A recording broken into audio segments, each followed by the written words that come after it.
আসসালামু আলাইকুম। Hello Patiya news. আপনাদেরকে দেখাবো একজন অনেক পুরাতন মানুষ, যিনি প্রতিটা এলাকায় গিয়ে চাল তোলে। আপনার নাম কি? আমার নাম দুলাল। আপনার পরিচয়টা দেন। আমার বইয়ের সত্যের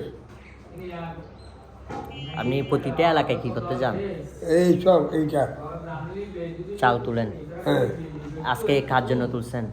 হ্যাঁ আজকে কার জন্য তুলছেন চাল? ওই পুরান বাড়িতে মাহাসাফিন আমির ভান্ডার পুরান বাড়ি। উরুষ কখন? জানুয়ারি 15, বাংলার 1 তারিখ।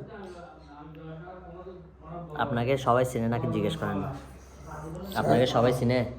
আমাকে তো এই পটি এলাকার নাগরিক সবাই চিনি। আপনার বাড়ি কোন জায়গায় পড়ছে? আমাদের বাড়ি থানা পটিয়া, গ্রাম দক্ষিণ বুচি, 13 নম্বর ইউনিয়নের লোক আমি। ইনশাল্লাহ আপনার সাথে পরিচয় হয়ে ভালো লাগছে।